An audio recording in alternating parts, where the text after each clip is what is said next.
that's a tremendous looking trophy.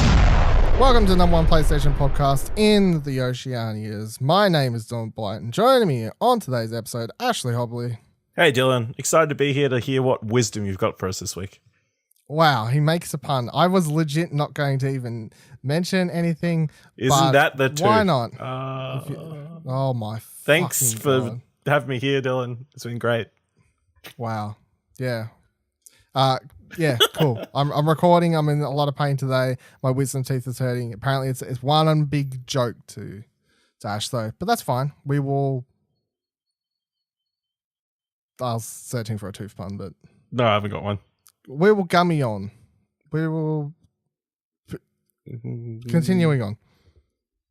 We'll PlayStation fill this Plus. content. Yeah, we'll awkwardly transition. All right, let's talk about it. February's PS Plus games have been announced. They were announced last week, and then they're out now. If you're listening, they're out now. So this month's games are For Honor on PS4, Hitman: The Complete First Season on PS4, Dive Kick on PS3 and PS Vita, Metal Gear Solid 4, Guns of the Patriots on PS3, Gunhouse on PS4 and PS Vita, and Rogue Aces on PS4, PS Vita. What stands out to you this month, Ash? Nothing much. I guess For Honor and Hitman, they both make sense. I guess Hitman's sort of pushing to get Hitman Season 2. Probably get some more people in. But anybody who's bought Hitman 2, they got a full version of Season 1, right? So Exactly. Yeah. And an updated, better version, so... yeah. And then For Honor, I guess that makes sense. I'm surprised it hasn't come to PS Plus before, because pretty much now it's all about the DLC content. That's what everybody's in for. So I guess it's like Destiny 2 a couple of months ago. Yeah. Like, it's like, here's the base game. But here's the base game, yeah. Base game isn't much these days. And you're probably, if you get into the base game, you're probably going to give us money and spend it on the Forsaken King or whatever the hell it's called. Yeah. So Makes sense. yeah, makes sense. I can't say anything particularly grabs me. You know, I've already got Hitman. For Honor, I've always thought looks interesting, but it's not really something I'm going to get into. And the rest of the Vita combination games like Dive Kick, Gunhouse, Rogue Aces are always, they're all out of the whole list. I think the best game here is Metal Gear Solid 4. However, I think seeing it on PS Plus like this, I think it's funny that it is the last PS3 game. Like that's what they've come with. Because in case you don't remember, everyone, this month is the last month that you'll be getting Vita and PS3 games a part of your PlayStation Plus subscription. So these are the final ones you'll be getting. So I do think there's something quite funny or on the nose, or, you know, the last one they give is Guns of the Patriots, Metal Gear Solid 4. It's a great game. Just made me wish even more that there was like a PS4 remaster or something of it, I guess. But I think that is the best game. The 5-hour ending cutscene, right? Have fun enjoying Pretty that. much. Pretty much. I honestly feel like I played Metal Gear Solid 4 for 20 minutes by the end of the game, and I watched it for the rest of the time. But that's fine. It was an experience. It's an experience. And it was also my first Metal Gear Solid game, so it was an even bigger experience. What a place to start. Yep. What a place to start. The other thing that you're getting this month that's out now is your PS Plus cloud save data has been upped to 100 gigabytes, times 10 increase over the 10 gigabyte save data that we've had for the past X amount of years since Plus came out. Was cloud save there from day one? It wasn't, was it? I don't think so. No, I don't think it was. Was it? Just a little bit of cloud save. I'm pretty sure I had it on PS3 and stuff. So yeah, I don't know if it was there day one. Either way, so a times 10 increase though. So a fucking mighty increase. It's not like from 10 to 20. Yeah, it's. Do you think they're giving such a huge increase to kind of soften the blow when PS3 games and stuff go missing next month, or are they just doing this to? I don't. It's have you ever had problem with cloud data? Like, I don't really check. You're the person to ask because you probably have the most Save data. I know mine is nearly full, but at the same time, it's not full. And if I needed to, there's a lot I could go in there and just delete. You know, like stuff that's auto uploaded, save data that I don't actually care to keep anymore. So it's not an issue. It wasn't an issue for me, but it's nice to know it certainly won't be an issue until 2086. No, yeah. We're pretty much set for quite some time now. I had like a quick look. I assume the thing's already been added to my account because it's like 8% of cloud storage is used. So that was probably like 8 gig of the 10 gig originally. So yeah, it's close. Like it's Plus, I don't think this is to soften the blow for the games, because I don't think fucking 1,000 gigabytes of save data cloud storage is really going to soften the blow for the people who are going to get upset about that anyway. I mean, it doesn't really make a difference. They've had 12 months to know about it. Yeah, exactly. I think that they're just doing this now to get it out of the way, because they're going to need more cloud save when PS5 rolls around. Yeah, that makes sense. So why not just do it now when it's the last month and kind of look helpful? Yeah, look, more cloud save. PS Plus is great. We're taking away all your games, but this cloud's going to go way bigger. Huge cloud. Do you think they actually do something next month? Like, do you think next month it rolls around and we're just talking about here's 2 PS4 games, or do you reckon they're actually going to add a VR game in or something? Well, that's what we hope as owners of PSVR. Either that or they add a third game, which would be more indie, I think, because more recently they've all been like AAA sort of stuff. Yeah. It feels like. So I don't know. Yeah. Maybe just more deals and stuff. I don't know. Yeah. They definitely need to do something at least the first month to soften the blow for people who've forgotten. Yeah.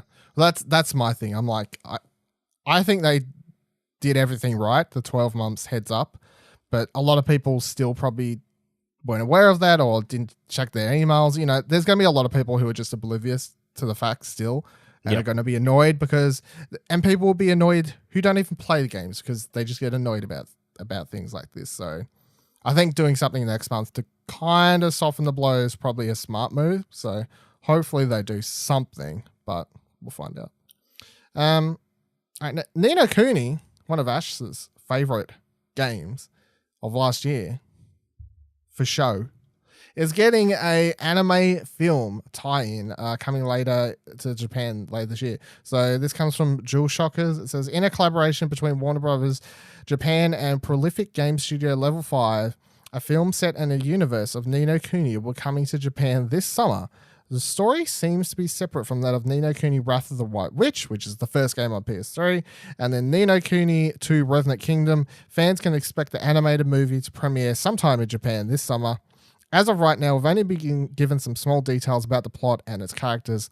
Like the games before it, the main cast of characters will enter a fantasy world separate from their own. A high school student named Yu and his 2 close friends, Kotono and Haru, will make the ultimate choice while traveling back and forth between their world and the other world. Dun, dun, dun. It says the main protagonist, Yu, will be voiced by the same person who did the live action adaptations of Death Note. Bunch of other prolific voice actors from animes and stuff. Pokemon. Yeah. So not much is known about it, but does it excite you, Ash, to get a anime Ni no Kuni movie later this year? Yeah, it's pretty interesting. I mean, it sounds like it's taking more influence from the first game, because in the first game there was more transitioning between the 2 worlds. Whereas the second game, it was pretty much set in the world of Ni no Kuni. Having a look at some of this like screenshots or stuff, like I guess concept art, I suppose. Concept art, yeah, it looks as beautiful as the game, so it's going to look very good. It'd be interesting to see how they fit it into the timeline. Because obviously the second game sort of, the ending sort of has everybody living happily ever after forever. So so does the first game. So I don't know. Yeah. Well, the second game's like years and years and years after the first one, like isn't it? I can't ages after the first game. Yeah. So they could just make a game that's set in the middle of both of them and have like some small tie-in or something. I don't know. You don't really need much tie-in. There's a huge world, I guess. Yeah. And all I know is if they want to set it anywhere around the first game, get my boy Drippy in there. That's what. Yeah, Are they going to have the Mr. Drippy from the first game, or are they going to have the Pickledies from the second game? Why not both? Yeah. That's the ultimate answer. Why not both? That's what we actually need. I like it. I'll be looking forward to that because, of course, it makes perfect sense that the game as it was like, hey, everyone's like, this game is just like a Studio Ghibli movie, and look, I get to play it. That's amazing. And now it's kind of goes full circle and gets to become a animated movie. So makes sense to me. Moving on to sad news, I suppose. Well, presumably sad news. And more sad news, because these next couple of news stories are all about fucking people dying, really.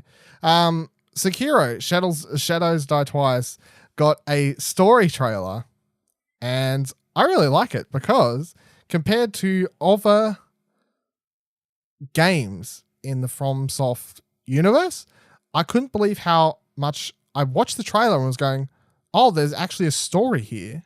I can kind of understand what's happening.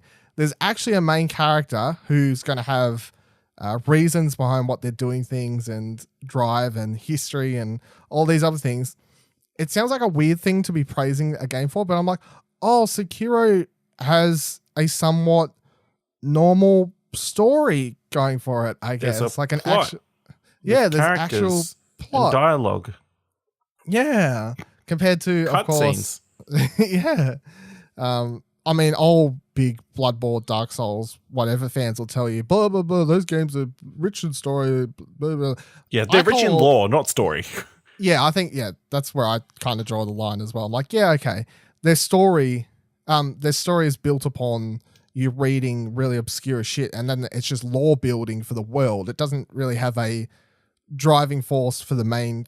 None of those games really have big driving forces for the main character outside of survive, move. Like, yeah, you've got to move, get from place to place, because what else have you got going for it?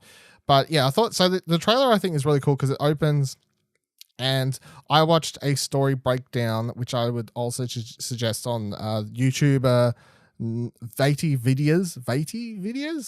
Yeah. They do a bunch of Soulsborne content, and I think the funniest thing is that apparently this video was like posted 5 minutes after this story trailer broke down. They're like, holy shit, calm down. Like literally 5 minutes after the trailer was out, this person already had a breakdown for it up. So I'm like, well, that's impressive, hardcore. really. Yeah, good job.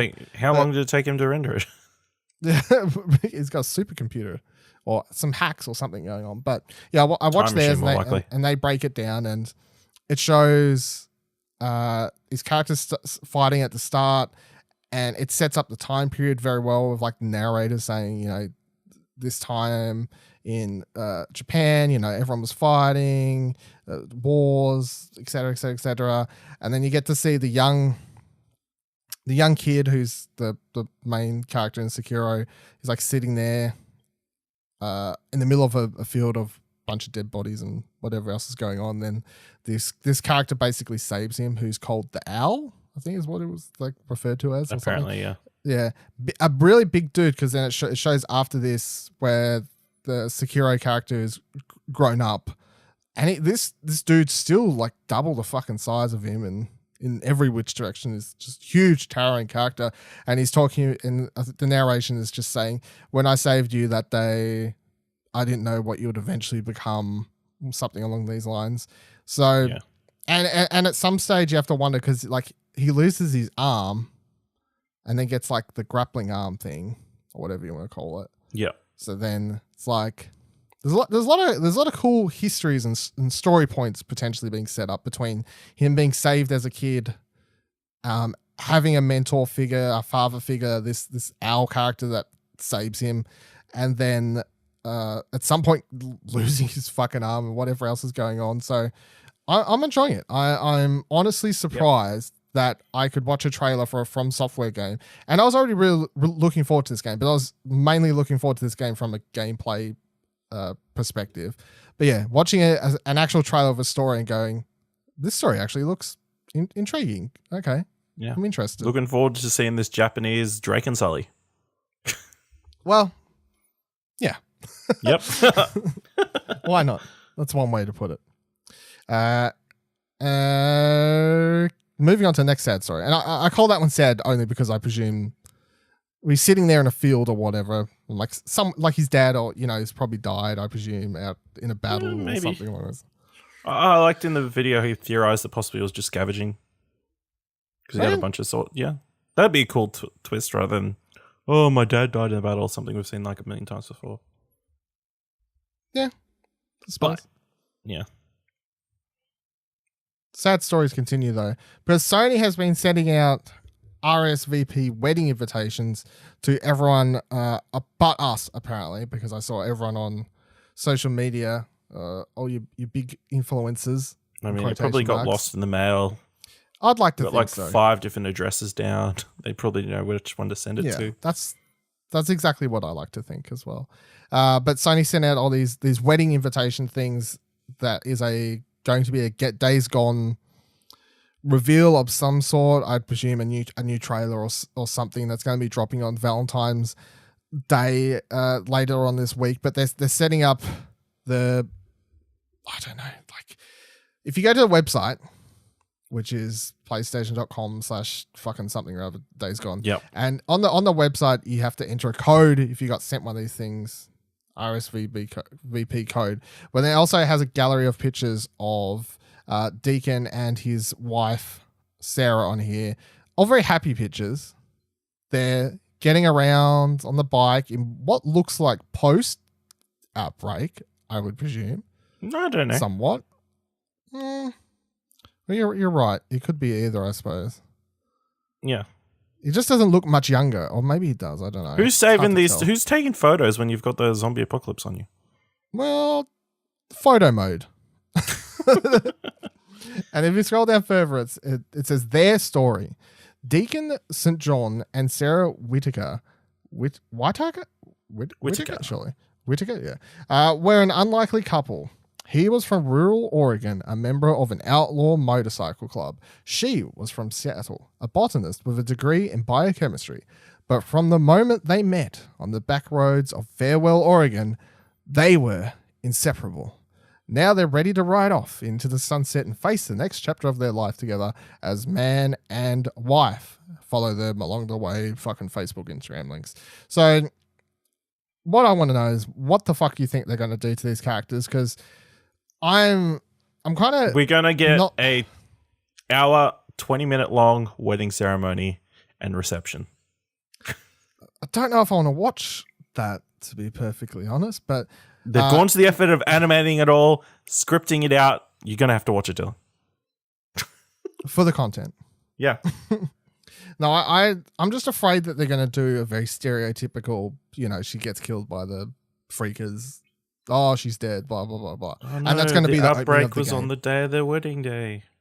Yeah, and then Please that's going to be the opening half an hour of the game is playing through that. Then she dies. No, she gets shot by a policeman. Yeah, but this is my main problem. Everyone already draws these too many bad parallels between this and The Last of Us, and I'm like, I swear to God, if you want to open your game with a opening level that ends with your wife getting killed by one of the bad people, and then it's like Days Gone, then skips ahead like 2 years, and all this sort of stuff, I would be like, really? That's not helping your cause at all here. No, I think their story will be told through flashback bits more than I imagine. But are we on board that she's just going to die, or do you reckon she absolutely. You're just setting us up. It's Valentine's Day. I mean, what else is going to happen to her? Yeah. I don't know. I'm not a big fan. I'll wait to see how it all goes down later in the week. But at the moment, I'm like, really? You want to do a big reveal to to announce, his wife died. Oh, look, he's such an upset character now. I don't know. It's a cool, interesting look at the backstory. I mean, it's getting a little bit of interest in the game. We're only a couple of months out, and it's not on many people's most anticipated lists. So, I suppose we'll see. You can hear Ash and Kieran talk about it next week. Yeah. Watch all 180 minutes of the wedding video. I look forward to the drunk uncle's wedding speech and the breakdancing and the Macarena. I don't know if you know what biker weddings like, but I don't know if this sounds a bunch of bikies doing the Macarena. Right? That's what happens. You've been to different biker weddings than I've been to. Okay, so this past week also, Insomniac Games put out a blog post and a video in commemoration of them turning Insomniac as a studio turning 25 years. Jesus. Game developer years old this year. So in the video, Ted Price talks about Ted Price, founder and CEO of Insomniac, talks about the history of the company and how much further they've come and how their values stay the same and, all these sorts of things, and mentions that they will be throughout the year talking about some new and upcoming things. So that's semi-exciting. I do want to run down their all of their games and see if you can pick your favorite and if there's any memories for any of ones. But before then, and we celebrate 25 years of Insomniac, what do you reckon? If Insomniac is going to announce anything this year, what would it be? Ratchet and Clank collection, some sort of Ratchet and Clank collection, potentially the future trilogy or bunch of games that were on PS3. That'd be cool. Or a sequel to the one they did not long ago. Yeah, I was more along that road. I was thinking if they could announce anything this year and kind of put it out, like announce it and then put it out later in the year. A sequel to the Ratchet and Clank reboot that they did would be a budget title that they could have been doing as well, I suppose, on the side of Spider-Man sort of thing, without going too crazy. And then my second thing would be potentially more Spider-Man DLC. That would be great. I don't know how realistic that is, but there's not many games that do like a second run of single-player DLC. Not really, no. No, it's not really a thing. But except The Witcher, but yeah. I think my only reason for thinking is because like everyone loves that game, obviously, and it like sales-wise did Dylan, amazing. They're going to release more suits. Yeah, well, that's definitely a fucking thing that's going to be happening. They put out. I didn't put it on the news list, but they did put out those suits. Last week? Fantastic Four, a couple of weeks ago. Yeah. Yeah. So they're still just putting out fucking suits. They still want people to keep playing this game. People are still playing the game solely. Every time they put out a new suit, people just fuck around in the game for several hours just to see the new suits and photo modes and etc. So that's kind of why I'm like, maybe they didn't have plans for more DLC, but because people keep playing it anyway, and they kind of want people to spend more money if they're going to be fucking around in these suits. So this is the only reason I'm like, a second story DLC run could be possible, because I feel like you could do a very secluded story, like another 3-part DLC story that's set. Even if it's set after the finish of the last one, you could still do it, write it so that it's just all very secluded. It's its own thing. There's a bunch of villains that you could include. Yeah, there's been a throwaway ones. Whatever, just have to chase down some bad guys. I don't know. Yeah, so or you could do like a flashback mission or something. We could. That's yeah. Because you could flash back to before everything. So yeah, that's not a bad idea. Unless they're like, oh no, we're playing that for the sequel. We want a flashback, but I highly doubt that. Yeah, no, so, they're definitely heading down that ending road. Yes, that ending road.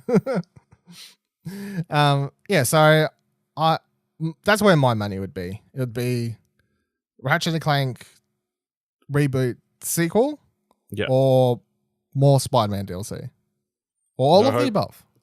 No Resistance love? Mm-mm. No. If only. PS5 launch game. Maybe. We'll see. Yeah. All right. So I want to run through all of Insomniac's games and see which ones you've played, which ones you've got memories about, etc., etc., etc. Talk about their 25 years of history because they have they're very PlayStation centric at the start, which is where I grew up knowing them a lot. Of course, for Spyro, which we'll get to in a second. But then once you get to like early mid 2000s here, once they start fucking around with shit like Fuse, which is their first non-PlayStation game that was on Xbox 360 as well. It's like from there down, they really are up until the current year fucking around on a lot of different platforms and stuff. So very interesting studio. So the first game was released in 1996 and it was called Disruptor, and it was on the PlayStation. And no, I have not played it, but it is I think it's a FPS. Oh, yeah, it is. It says gameplay of Disruptor is similar to many first-person shooters, but the player has access to special powers called psychokinetic power type things. Psionics. The 5 psionic powers are draining, healing, shock, blast, and shield. Yeah, I've never played this. Don't really know what it is. It was released 2 years prior to Spyro. Yep. Which is what apparently we'll actually it sold very poorly. I'm not surprised. Almost put the studio under. But then nearly puts the studio under. But then they come out with a little purple dragon called Spyro the Dragon and saves the studio. So Spyro, the original Spyro was released in 1998. And does it have sales numbers at all for here at this one? Not that I can see. But so Spyro the Dragon 1998, Spyro 2, Ripto's Revenge 1999, Spyro Year of the Dragon 2000. I think it's crazy that you can look back at like older generations and that shit like that can happen. Year after year after year, they just pumped out these fucking sequels. Yeah. And I think it shows in the gameplay too, especially even playing the remake thing that came out last year, of course, is that they literally do kind of look like they make one game, print it out, release it, and then get to work again on the sequel, and then straight away like, oh, that mechanic was shit.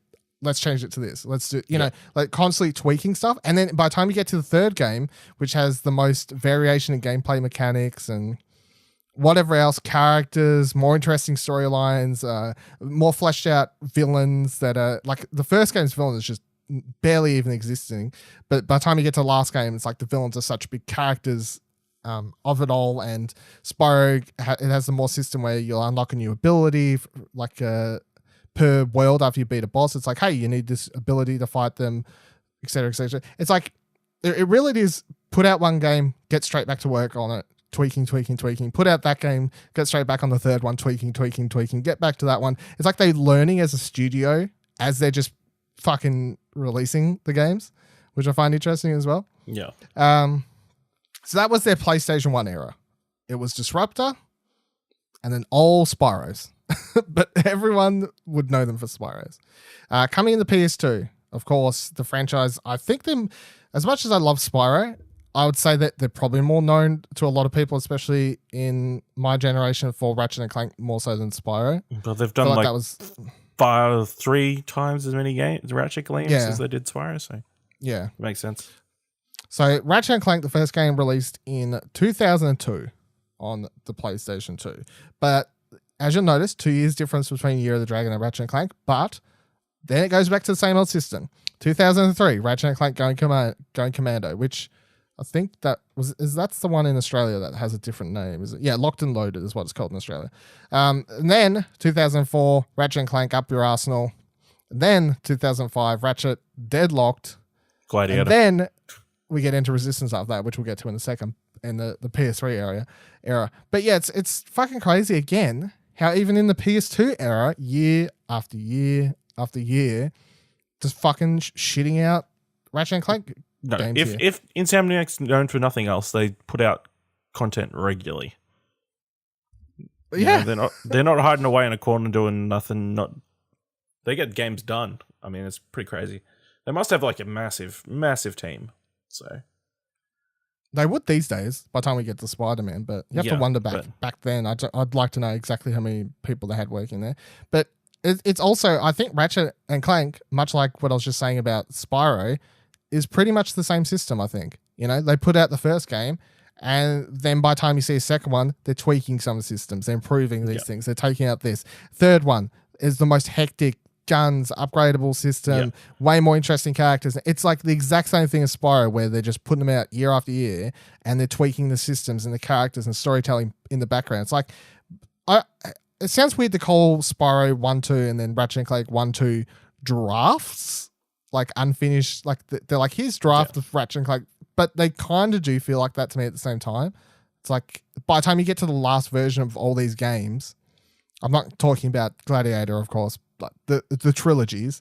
It is like, hey, this is where we was actually finally happy with all the gameplay mechanics and story and all these sorts of things, and they're like, cool, that's it. There's a trilogy.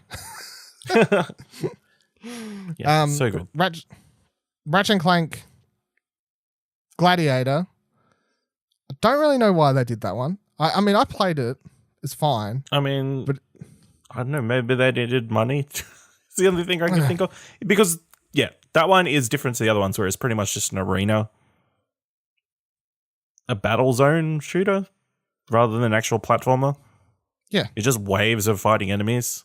I mean, it was still fun. I still played through it like a gazillion times probably, but it wasn't as good as Up Your Arsenal. No. Or any other ones, yeah. So, and that's a kind of set of platform of them doing smaller versions of Ratchet and Clank as well as the full on story modes. Yeah, that's true, I suppose. Yeah. Do you play all of the Ratchet and Clanks then back in the day? I jumped in at Up Your Arsenal, and then I remember me and my brothers would play that constantly over and over and over. Because each time you finish the game, you could go back through with like the higher level weapons. And then you get into that, and then they've got another level. You just have to keep playing through it infinitely. So yeah, it's true. Up Your Arsenal is a seminal childhood memory. Yeah, I similarly would just play through, finish them, restart them. But it's that thing again too of you only have a certain amount of games, so when you finish them, just restart them. What else are you going to do? Yeah, what else are you going to do? So 2006, they released Resistance: Fall of Man, which is a PS3. I don't remember. Was it a launch game or a launch window game here? Don't know. I feel like it was launch. Yeah, I feel like it was launch as well, but I was trying to double check, but I can't really check. Either way, it's launch or launch window. Well, at least in Japan it was. Yeah. I never played the first Resistance till after Resistance 2. I went back because I got Resistance 2 first because for whatever reason. I don't know why now. Maybe it came with my console or was cheap or something. I don't really know. Resistance 1 is fine. I think even though they come out year after year after year, once again, by the time you get to the last Resistance game, they're like, yeah, these are the guns that are still in that game that are carried over from the rest of them are the ones that you can tell they've really honed in, especially like the Auger. I fucking love the Auger in that game. It's the one where you can tag an enemy and then you can shoot through walls to shoot them. And that game carries over for all of them. But then there's other guns that disappear and stuff. And also by the time you get to the third game, the story and the emphasis on the character in that game compared to the first one, which was more, it was like, hey, war, here's a character, aliens invading. It wasn't so heavy on the story. It was more heavy on the overall world building, I guess, more so than the separate characters and having their own stories and struggles within them. So, but Resistance is fine. I like Resistance overall. I just definitely feel like the first game is the weakest of the bunch when it comes to basically everything. So the following year, 2007, they released Ratchet and Clank Future Tools of Destruction. This is the Future trilogy. It's 2.5 games, to be fair. Well, yeah, it's probably true. I did not play any of the PS3 Ratchet and Clanks. Missed opportunity. They're some of the best games you could have played on PS3. It's probably true. I Yeah. don't really have a reason why. I think it was just by the time I got my PS3, I just was looking to play different sorts of games, I guess. Then I was playing when I was younger and I had my PS2, I guess. I don't know. I really don't know. But yeah. The one after Quest for Booty is the download. That was like one, the PSN game. It was like it's pretty much you play as Ratchet. It wasn't. I bought like a 2-pack of the two games, like of Tools Discretion and Cracking Time together, and then I'm like, oh, I should probably play this before I start Cracking Time. No, just jump straight into Cracking Time. Yeah, I thought that was a overall consensus, really. So that was released the following year, along with Resistance 2, which, as I just said, Resistance 2, a lot better, really cool. Annoyed I don't have the platinum, solely because it added a fucking ridiculous... I have all the trophies in this game, Resistance 2. Yeah. You know, be it on hardest difficulty, all these sorts of things. There was one trophy for, like, in multiplayer mode, getting like 10,000 kills or something. I was like... Seems excessive. Fuck. No. Yeah, you'd have to play hundreds of hours, hundreds and hundreds of hours. Even because you do the maps, it's like even if you're getting 10 kills a match of team deathmatch, It's still 100 games. yeah, Or 1,000 games is 10,000. yeah. So yeah, that trophy kind of fucked me, but there you go. Also, I think it was the first time I ever heard Travis Willingham in a game. A young Travis Willingham, really, 2008. Like the almost year 10 years after, younger. Yeah, well, there you go. the year after 2009, Ratchet and Clank Future, A Cracking Time. This is one I hear a lot of people talk about. Everyone reckons is the best Ratchet and Clank game. You're nodding your head. Yeah, Why it's just is the this perfect combination of everything, just the platforming, the puzzles as well, just the story. Everything just works together perfectly. It's the combination of all the games prior, like the gameplay wise, and the story was pretty good from recollection as well. So it was because the Tools of Discretion sort of ended on a cliffhanger. So did it really? They did a cliffhanger in Sort Ratchet of, and Clank yeah. game? Damn, taking the story serious. yeah, Yeah, because I knew someone that was playing it. And I have played it at their house, like when it came out, but I never actually played it properly. Like I just fuck around a little bit while they were playing it and stuff. But yeah, definitely had the most crazy weapons and all that sort of stuff, I think. All right, so that was 2009, and then they take a couple years, and then in 2011 we get Resistance 3. Yeah, they're fucking slacking off here. Put out a game, at least one game a year. What are you guys doing? Resistance 3, which is the closing game in that trilogy. There are a couple spin-offs done by different companies on the PSP and the Vita. Don't really care though. Resistance 3, I love. I think it's a really amazing game. I think it's somewhat underrated, and I much prefer Resistance 3 to any of the Killzone games that were on the same platform. So I think Resistance 3 is better than I'd rather that over Killzone 2 or 3. And those were obviously the Sony shooter that was winning out that battle. If there was a battle between Resistance and Killzone was winning. People seem to like the Hellgas more than the Chimera. But I think the thing I like about most Resistance 3 is that it's like a road movie is what it is. You start out in one place and you got to get to another place and you're not part of the army anymore. It's not these big, you're not getting dropped in these ships. You kind of, it's like the battle's kind of lost at this point in Resistance 3. And you're playing as one of the army dudes from the other games, but you're not taking part in these big epic missions with the army and whatever else to save the universe. It's just you're trying to keep other civilians and your family and these sorts of things safe. And it's a road movie to try and keep everyone safe. And at one point it goes very much like The Walking Dead and you end up in a fucking prison that's being run by fucking psychopaths in the prison, even though Chimera have taken over the world. So it does some really interesting things. I also remember it had 3D, and it was one of the first games back when they was trying to add 3D to PS3 games when Sony was selling those 3D TVs like hotcakes. We had a 3D TV. I remember trying it out and going, nope, and I never tried it again. So that's Resistance 3. Yeah. Also, you didn't play any Resistance games, did you? No, I didn't. Yeah. Cool Well, box art though. For number 3. It's very cool box art by the one Ollie Moss. Yep. Does fantastic fucking art. This is all pre Ash proven he can play first person shooters. The same year they put out Ratchet and Clank All for One, which was the co-op spin-off game For some that reason. was kind of like Plants vs Zombies or something, wasn't it? Where you had to like, I have no idea. I can't even remember now. I didn't play this one either. All I remember is like seeing it at the E3 or whatever where it was announced. But you had to team up, and I think it is like tower defense kind of. We had to put up different things, but you can play as what does it say? So you Yeah, play it's as like Ratchet, a swarm Clank, shooter. yeah, Clank, Quark, or Doctor Nefarious. So Yep. don't really care. I hope people enjoyed it. The following year, got Ratchet and Clank Full Frontal Assault, or it was known as Q-Force in PAL territories, which was a downloadable game, much like Quest for Booty. And I think that's the last... No, hold on, there's another one, isn't there? All right, down here further.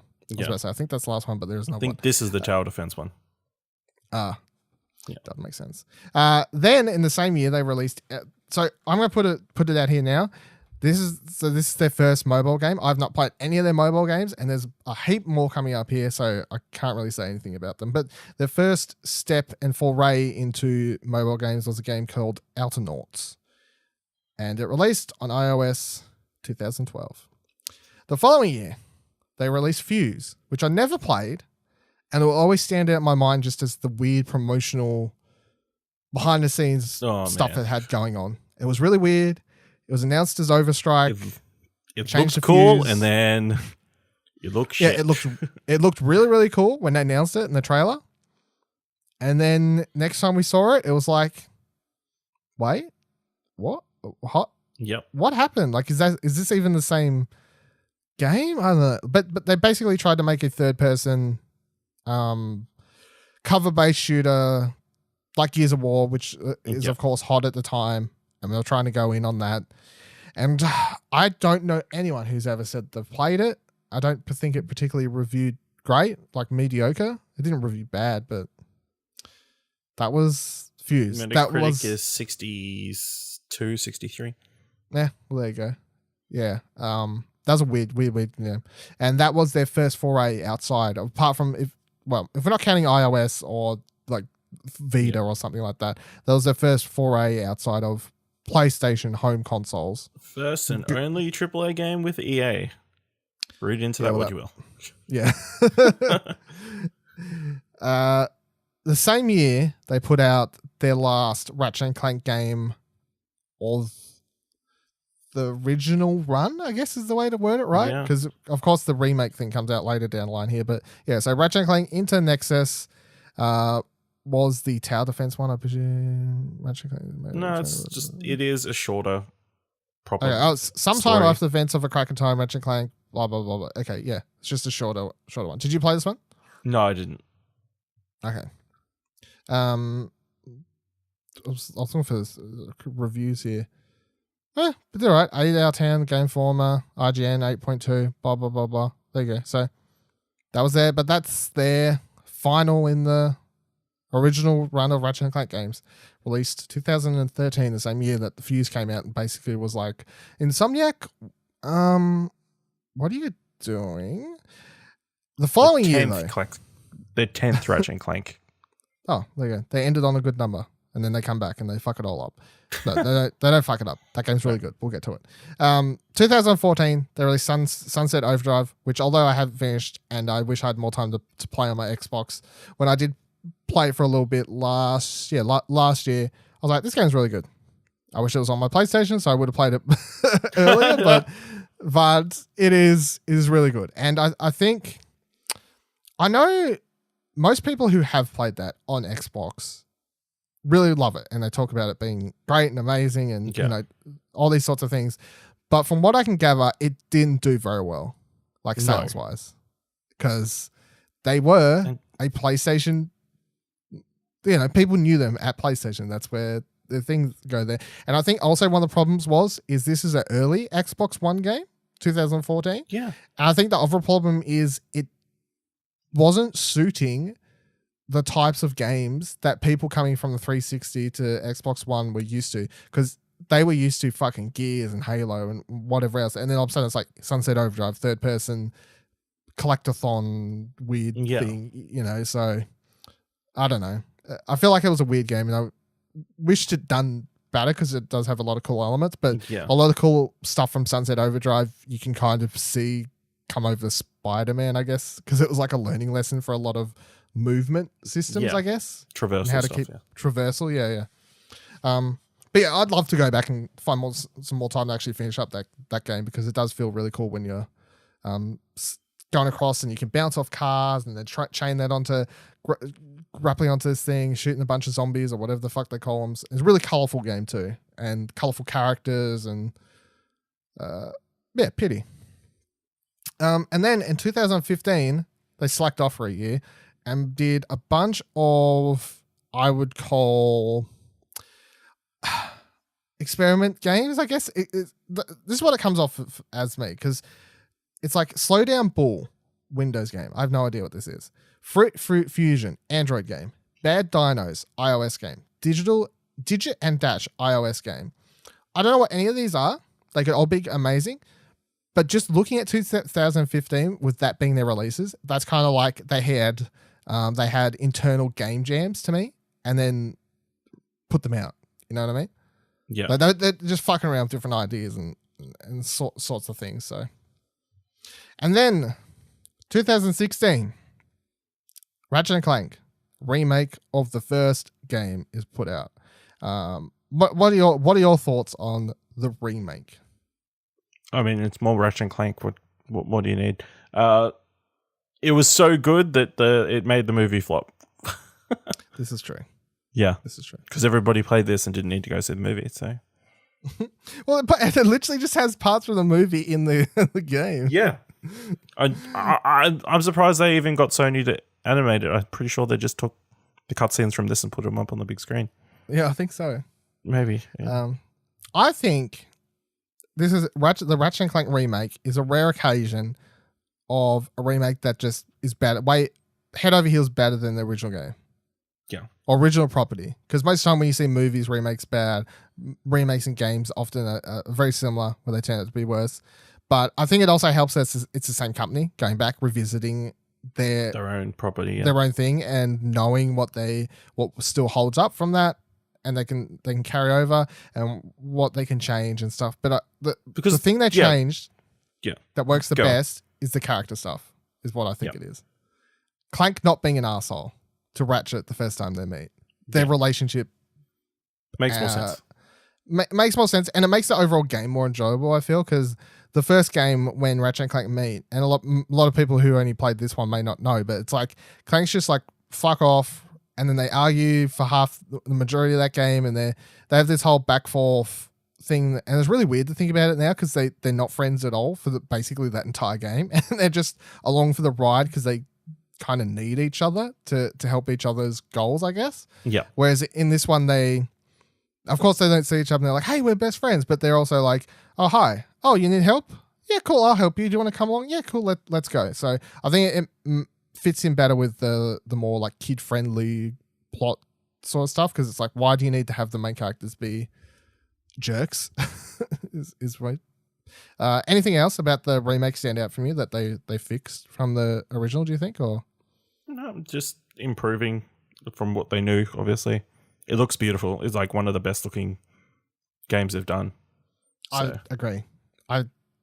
It's weird how good that game looked. I remember when I got it and being like, this was a budget title. It was like 60. Yeah, that was the other thing. It was like $30 cheaper than your average game. Yep. So, and it looked so good. so good. Their next release was Song of the Deep, which I believe in Australia was an EB Games thing. It's like a thing through GameStop in America.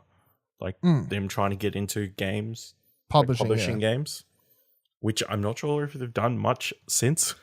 No, I was like quickly trying to see if I could find this out. Okay, here we go. In January 2016, GameStop announced a partnership it had made with Insomniac Games, blah, blah, blah, something like that.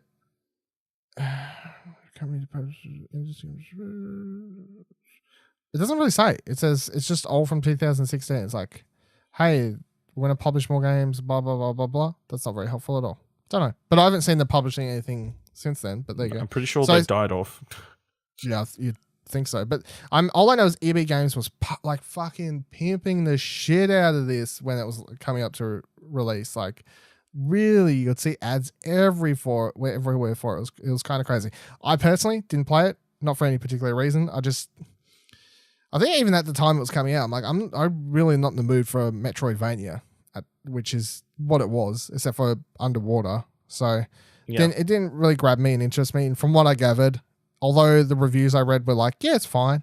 I don't think I saw any reviews that were like, it's amazing or it's bad. They was just all like, it's fine. It looks nice. It's pretty. Sure, it's a game that exists. I don't think it did particularly well sales wise, from what I could gather. Also, in 2016, they put out 3 Oculus Rift games as they got into, took their first steps into VR, but none of them have been ported over to PSVR, so we don't care. 2018, so they took a year off, fucking slacking off once again. Some would say they needed that year to work on their next game. Maybe it's true, maybe it isn't. But their next release in 2018, of course, was Marvel Spider-Man, the Explosion Network's #1 game of 2018. Yep. The big one. I don't think we need to really say too much about it because we've obviously talked about it a lot. But I'm pretty sure everyone knows what Spider-Man is at this stage. And also in 2018, they released, and I had no idea this was even a fucking thing until I was looking at this. They released Seedling, which is a game for the Magic Leap platform. And I was like, what the fuck is Magic Leap? It says Magic Leap is an American startup company that is working on a head-mounted virtual retina display which superimposes 3D computer-generated imagery over real-world objects by projecting a digital light field into the user's eye. What the fuck? So it's like a AR thing. Yeah, I guess. And yeah, apparently they released a game for that called Seedling, but I never even heard of that thing. I was like, what the fuck is this? And beaming shit into your eyes? Get out of here. That's no thank you. Currently going for $2,295 American dollars. Oh my fucking God. Who the fuck is buying this thing? I don't know. Massive Insomniac fans, I guess. Yeah, it's interesting to look at.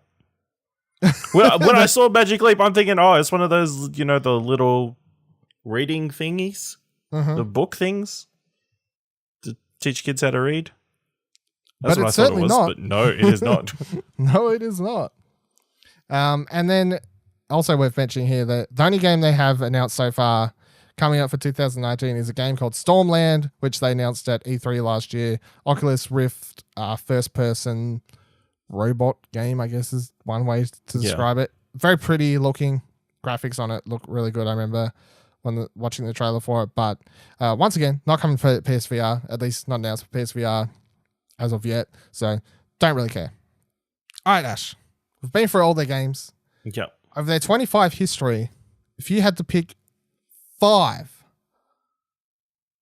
what would your top 5 Insomniac games be? No order. We don't need to go that crazy. You don't need to put them in order. So, all right, Marvel Spider-Man, Ratchet and Clank, the 2016 version, Tools of Destruction, Ratchet and Clank, Tools of Destruction, Ratchet and Clank, Crack in Time, and Ratchet and Clank Upper Arsenal. Fucking hell! What a surprise! All I heard just then coming out of my mouth was Ratchet and Clank, Ratchet and Clank, Ratchet and Clank, Ratchet and Clank. Yeah. 4 Ratchet and Clank games and Spider-Man. Yeah, okay. I'll go Spyro the Dragon, Ratchet and Clank Up Your Arsenal, Resistance 3, Ratchet and Clank Remake, and Spider-Man. Yeah. There you go. That's how we go. So overall, Spider-Man and Ratchet and Clank. Good So many is what games. was decided.